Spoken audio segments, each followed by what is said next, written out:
எங்கே நான் மட்டும் அகப்பட்டுக் கொண்டே நினைத்துக் கொண்டிருந்தேன். சத்தியமா எனக்கு தெரியாது.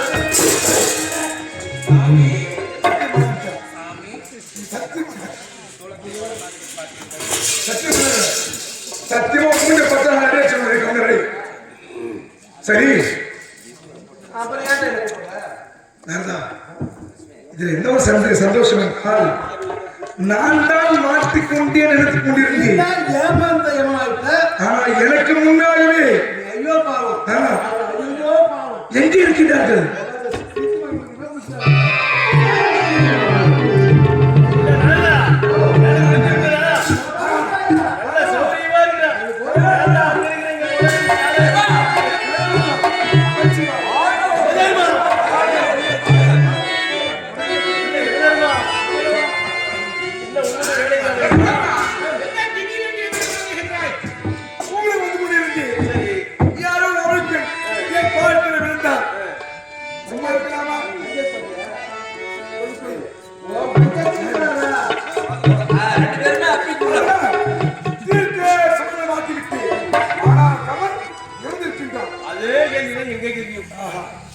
சந்தோஷம்.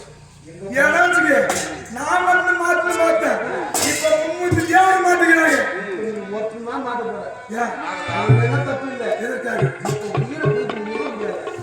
இறந்த பொழுது எப்படி தர முடியும்? எவன் உயிரை பிடிக்கக்கூடியவன் தானே. ஆமா, உயிர் தானே பிடிக்கணும். தேவலோகத்தில் என்ன உனக்கு ஆட்டம் பாட்ட கொள்ளாட்டம். எவன் உயிர் பிடிக்க வேணுமோ அவன் உயிரை குறிப்பாக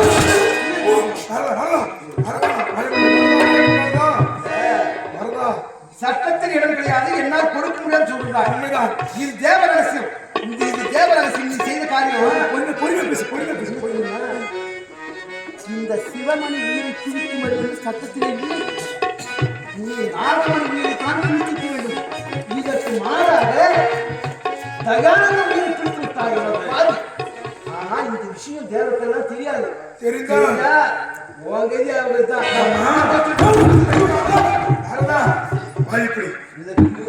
ஏன்னா நான் உன்னை கேட்கின்றேன். தயானந்த உயிரை பிடிக்க கூடாது. தப்புதான். எவன் உயிரே பிடிக்கணும். நாகமணி உயிரை பிடிக்க வேண்டும். இந்த தான் தடுக்கிறானை வாங்கி வைத்த ஆட்டத்திலே வழிவகை விட்டு மங்கையோடு இருந்தா தெரியாது. இந்த விஷயம் உனக்கு எப்படி தெரியும்? எனக்கு தெரியாது இருக்கிறதா. புகையினுடையாத்தில் தோன்றி ரகசியத்தை தெரிந்து கொள்ளக்கூடியவனாச்சு. ஆனால் இதற்கெல்லாம் தெரியாது.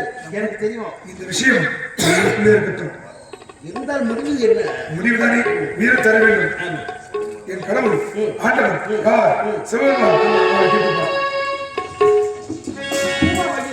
என்ன எல்லோரும் இந்த பெண்ணாளர்கள் கடவுள் இருக்காம போக மாட்டாங்க. அப்படி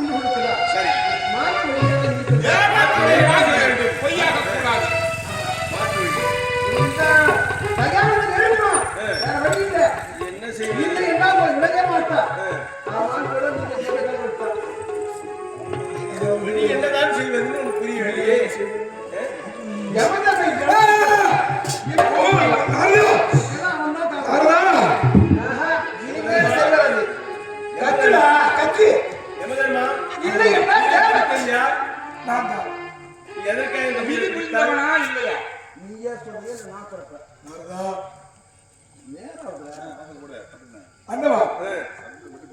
இந்த தயாரிகளை பிடிக்க வேண்டும். ஆனால் என்னுடைய எமனவத்திலே தான் தடுக்கிறான் வாங்கி வணித்தார். ஆடி நாட்டத்திலே நானும் சித்திரத்திலும் மதிமகி விட்டோம். ஆனால் நாயமணி என்ற உயிரை பிடிக்க வேண்டிய இந்த தயாரித உயிரை பிடித்து விட்டேன். தவறு யார் பேரு? என் பேர் அவர்தான். உனக்குத்தான் சாபத்தை கொடுக்க வேண்டும். தெரியாம செய்திருக்கு நமச்சிவாயம். ஆனால் இந்த தயாரித உயிரை பஞ்சாக சொல்லக்கூடிய ஒரு பேர் அறுத்து வைத்திருக்கின்றேன். நீங்கள் சமம் தெரிவித்தால் இவன் உயிரை இப்போது எடுத்து தருகின்றேன். முடிவெடுப்பது நீங்கள் தான். கட்டளையிட்டால் ஏற்படலாம். எப்படி எங்கே வைத்திருக்கின்றாய்?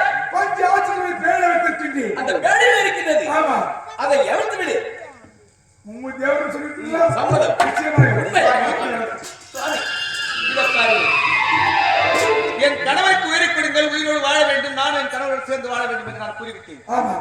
இப்போது நீங்கள் உயிரை கொடுப்பதற்கு தயாராக இருக்கிறீர்கள். நிச்சயமாக உங்களால் என் வாழ்வு மலரப் போகிறது. இருந்தாலும் மண்ணிலே மாண்டவர் தான். மீண்டும் பூ உலகில் வாழக்கூடாது. நிச்சயமா கிடையாது. ஆனால் என் கணவரை பிரித்தால் போ, என் உயிரை பிரியுங்கள். என் உயிரை பிரித்து என் கணவரோடு எங்களுக்கு சொர்க்கத்தில் ஈடுபடுங்கள். எங்கள் இருவர் வாழ்க்கையும் அங்கே தொடங்கட்டும். இதுதான் உண்மை. அதே போல இருந்தால் எத்தனை நாள் போறோம் சும்மா இருந்தா நீ அதை மீண்டும் அவளை அழகுமா இந்த பெண்மணி குறைப்பது நியாயம். ஒரு கற்பனை பெண்ணுக்கு கணவனே தெய்வம். சில காலம் இருப்பதை விட என் உயிரை பிடித்துக் கொள்ளுங்கள். என் கணவனோடு அதாவது சொர்க்கத்தை நான் சந்தித்துக் கொள்ளுன்னு சொல்லுறான். இவன் உயிரை பிடித்து விடு, இவங்க சாமி தரும் நான்காவது சொர்க்கத்தை கொடுத்து அதே போல் கொடுத்துடலாம். அருமை சகோதரர் அவருடைய தந்தைக்கு சொர்க்கம் கிடைக்க வேண்டும், மோட்சம் கிடைக்க வேண்டும். கன்னியா பத்மாவதி, நீ சொன்னபடி மாணவர் தான். உனக்கு எப்போது வெற்றி முடிகிறதோ உன் உயிரை கவனின்றி நீயும் கணவனும் சொர்க்கத்திலே இன்பமாக இருக்கிறது. புறப்படுகிறீர்கள்.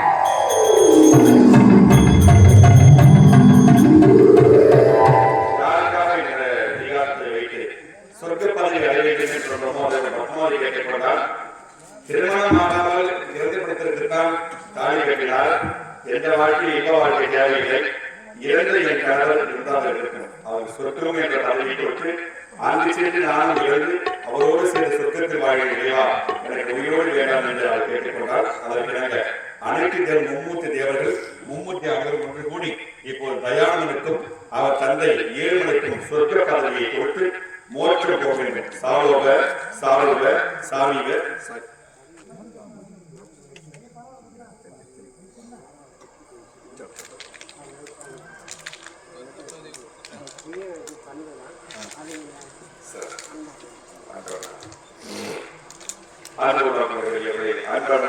இப்போது ஏழுமலையும் ஒரு நாடகமாலை என்று சொல்லி உண்மையை நாடகக்கலை என்பது வருகிறது.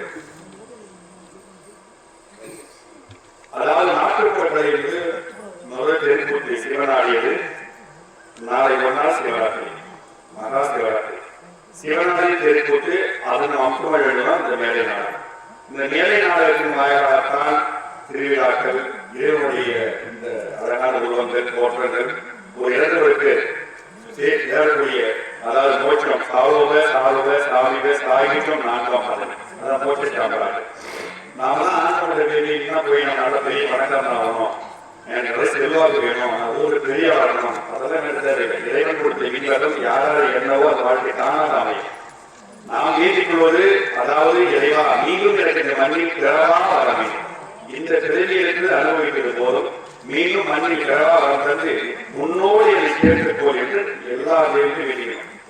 ஆனால் இப்படிப்பட்ட நம்முடைய தேவனை பிள்ளைக்கு அதால மரணம் சிறிய பருவத்தில் கிடைப்பது ஒரு பெரிய கொடுமையான இதோட இறப்பு இந்த காலத்தில் இந்த தேவனோடு யாருமே ஆகக்கூடாது. அதான் மாணவ வேண்டும். என் பிள்ளை தயாரிகள் எந்தவித அதாவது இன்பத்தை அனுபவிக்காமல் இல்லறத்தை அனுபவிக்க முடியாமல் பாதியிலேயே அந்த ஆவிக்கு இருக்கிறது. அதாவது வேறு எந்த குடும்பத்திலும் கிடக்கூடாது. நாங்கெல்லாம் திருமணம் ஆனோம், பாண்டி வைக்காம பிள்ளைகளை சம்பாதிச்சோம், படிக்க வச்சோம், ஆளாக்கணும், அதெல்லாம் கொஞ்சம் நாளுக்கு தான் கவலை கிடையாது. ஆனால் எதையுமே அறிவிக்கிற அற்ப ஆய்வில் ஒரு ஜீவன் போது என்றால் அது உண்மையே ஒரு கொடுமையான விஷயம். அதுவும் என்னுடைய பிள்ளை தயானந்தி எந்தவித ஆசை பாசங்களை அனுபவிக்காமல் அகால மரணம் அடைந்து பாதியில் ஆகிய ஆண்டவர் பரிசீலிக்கிறார்.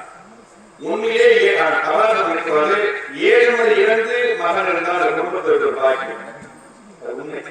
சரி, 7 மலை ஒரு பெண்ணை பெற்றான், ஒரு பிள்ளையை பெற்றான், ஒரு ஊருக்கு கிராம தலைவராக இருந்தார், செய்ய நிறைய கடமைகள் செய்தார், நிறைய பணிகள் செய்தார். இந்த கிராமம் முன்னேற்றமாக இருந்தது. அந்த நல்ல பெயரோடு ஆண்டவன் பாடா அப்படின்ட்டாலும் அது ஒரு நாம ஓரளவு மனம் கஷ்டம்னாலும் ஒரு நிம்மதியாக இருக்கும். ஆனால் எதையுமே அறிவிக்காமல் பிள்ளையை அழைத்துக் கொண்டால் பெரு கொடுமையான செயல். அது எப்பயுமே மறக்க முடியாத ஒரு நிகழ்வு. இதோட நிகழ்வு இந்த புண்ணியமான பொங்கலான விஷயத்திலே வேறு எந்த ஒரு பிள்ளைக்கும் ஏற்படுத்தக்கூடாது.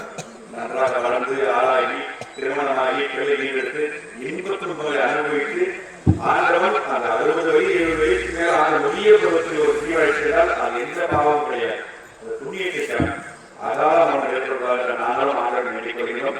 இந்த காலத்தில் இந்த தேவைகளும் நீங்கள் என்னுடைய பிள்ளை தயாரில் ஏற்படுவோ எந்த குடும்பத்திலும் இறப்பு நேரமாக என்று அதிகாலை வேலையில் மும்மூர்த்தி தேவர்கள் மும்மூர்த்தி தெய்வம் இருக்கின்றார்கள்.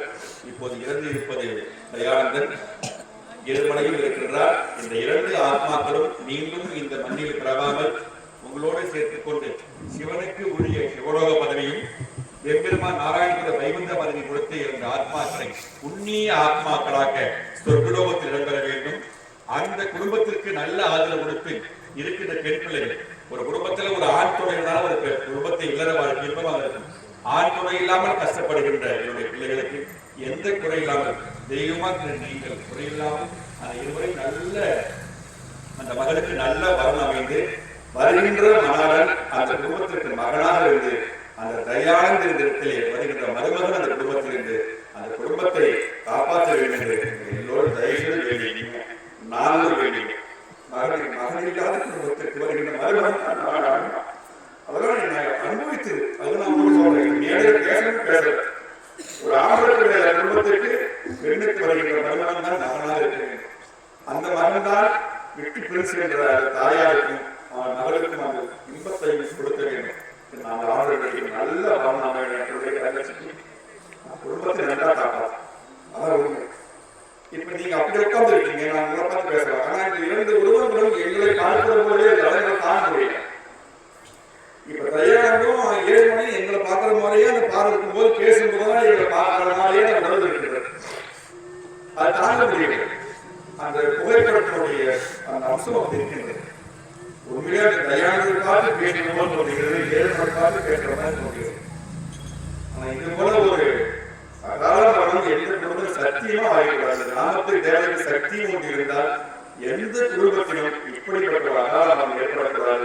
குடும்பத்தை நடத்தி அதாவது அந்த நடத்தி போக இருந்தால் என்னுடைய அருமை ஏழுடைய உண்மையான ஏழுமலை தவப்புதவி ஆன்மீக செல்லமும் நீண்டாயிட்டு வாழ வேண்டும். நீங்காவது நிம்மதியான ஒரு ஆண்டு காலம் எவ்வளவு கஷ்டப்பட்டுருக்கோம் தெரியும்.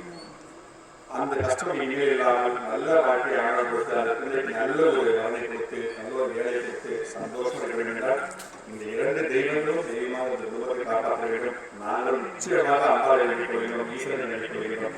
என் பிள்ளையை மனதாக சந்தோஷம் இருக்க வேண்டும். எல்லாம் அந்த குடும்பத்திற்கும் அந்த பிள்ளைகளுக்கும் உண்டு.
அந்த 100 ரூபாய் அன்பு வாங்கிக்கிறார்கள்.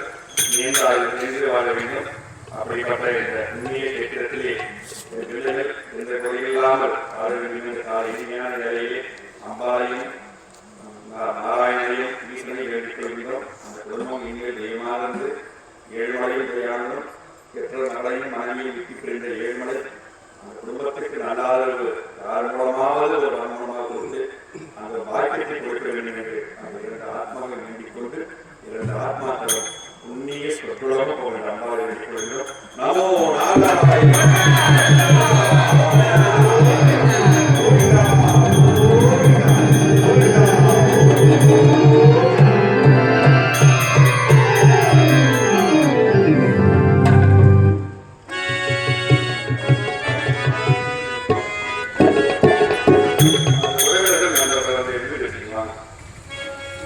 வெங்கடேஷ்